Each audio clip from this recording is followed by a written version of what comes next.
Hello friends, இன்றைக்கி நம்ம இந்த வீடியோவில் என்ன பார்க்க போகிறோன்னா சூப்பரான சுவையான சுலபமான முறையில் எப்படி நம்ம கத்திரிக்காயை சுட்டு பிணையிறது அப்படின்றத பற்றி தான் நம்ம இன்றைக்கி இந்த வீடியோவில் பார்க்க போகிறோம். வாங்க இது எப்படி செய்கிறதுன்னு பார்க்கலாம். வெல்கம் டு ரேவதி சமையலறை ரெசிபீஸ்.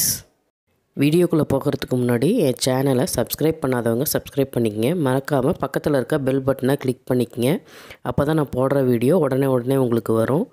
இப்போ இது செய்கிறதுக்காக நான் 3 பெரிய கத்திரிக்காய் எடுத்திருக்கேன். எப்போயும் நம்ம கத்திரிக்காய் சுட்டு பிணையிறதுக்கு இந்த மாதிரி பெரிய பெரிய கத்திரிக்காயாக இருந்தால் ரொம்ப நல்லாயிருக்கும். அதுலேயும் நம்ம முள் கத்திரிக்காயாக இருந்ததுன்னா இன்னமும் ரொம்ப டேஸ்ட்டாக இருக்கும். அதனால் வாங்கும் போது நல்லா பெரிய பெரிய கத்திரிக்காயாக பார்த்து நீங்கள் வாங்கிக்கிங்க. அடுத்து நம்ம என்ன பண்ண போகிறோன்னா, இப்போ இந்த கத்திரிக்காய் மேலே நம்ம எண்ணெய் தடவ போகிறோம். ஏன்னா இந்த சுட்டு பிணையிறது அப்படின்றதுனால கத்திரிக்காய் மேலே நம்ம எண்ணெய் தடவி தான் நம்ம சுடணும். அதனால் இப்போ எல்லா கத்திரிக்காய் மேலேயும் நம்ம எண்ணெய் தடவிக்கலாம். இப்போ இதே மாதிரி எல்லா கத்திரிக்காய் மேலேயும் நம்ம எண்ணெய் அப்ளை பண்ணிக்கலாம். இப்போ பார்த்திங்கன்னா எல்லா கத்திரிக்காய்க்கும் எண்ணெய் தடவி நம்ம ரெடியாக வச்சுருக்கோம். முக்கியமாக இது செய்யும்போது பார்த்துக்குங்க, எப்பவுமே கத்திரிக்காய் சொத்தை இல்லாத கத்திரிக்காயாக நல்ல கத்திரிக்காயாக பார்த்து எடுத்துக்குங்க.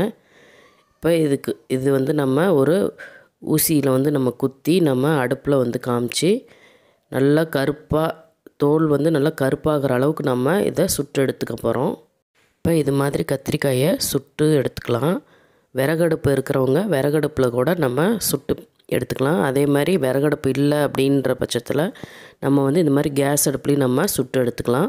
இப்போ பார்த்திங்கன்னா இந்த கத்திரிக்காய் எல்லா பக்கமும் நல்லா காமிச்சு நல்லா தோல் நல்லா கருப்பாகிற அளவுக்கு நம்ம சுட்டு எடுத்துக்கணும். இப்போ இந்த கத்திரிக்காய் சுடுறதுக்கு மட்டும்தான் நம்மளுக்கு டைம் எடுக்கும். மற்றபடி நம்ம இதுக்கு தேவையான பொருளை ரெடி பண்ணிட்டோம்னா இது ரெடி ஆனோடனே நம்ம ஈஸியாக செஞ்சு முடிச்சிடலாம். இப்போ பார்த்திங்கன்னா எல்லா பக்கமும் கருப்பாக இந்த அளவுக்கு நம்ம கருப்பாகிற அளவுக்கு நம்ம சுட்டு எடுத்துக்கணும். இப்போ இதே மாதிரி எல்லா கத்திரிக்காயும் நம்ம சுட்டு எடுத்ததுக்கப்புறம் பார்க்கலாம். இப்போ பார்த்திங்கன்னா எல்லா கத்திரிக்காயுமே நம்ம சுட்டு எடுத்தாச்சு. இதே மாதிரி நீங்களும் நல்லா தோலில் கருப்பாகிற அளவுக்கு நல்லா சுட்டு எடுத்துக்குங்க.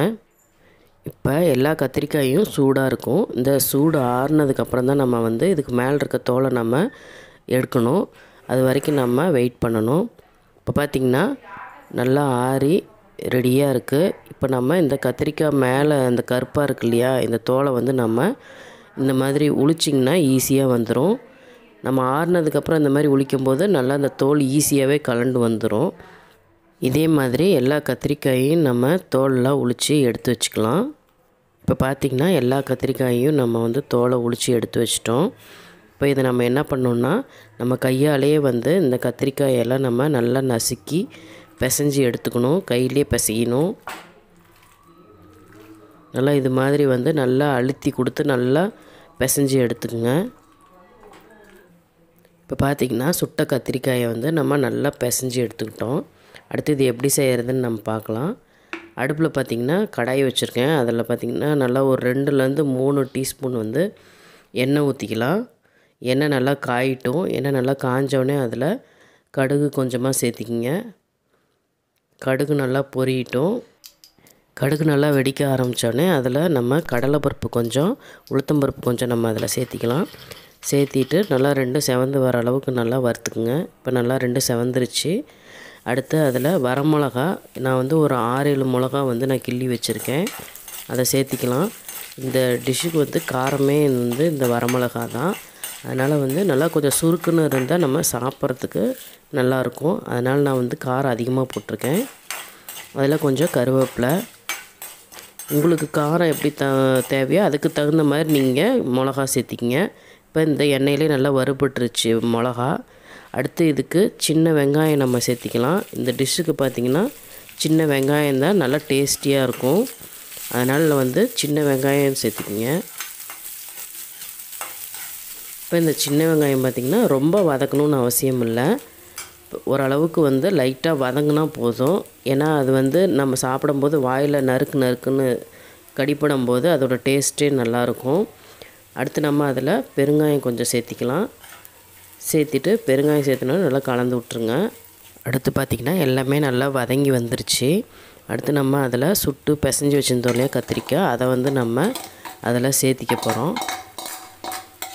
இப்போ அதை சேர்த்திட்டு நல்லா ஒரு நிமிஷம் அளவு வந்து நம்ம அந்த எண்ணெயிலே நம்ம அந்த கத்திரிக்காயை வதக்கிக்கலாம்.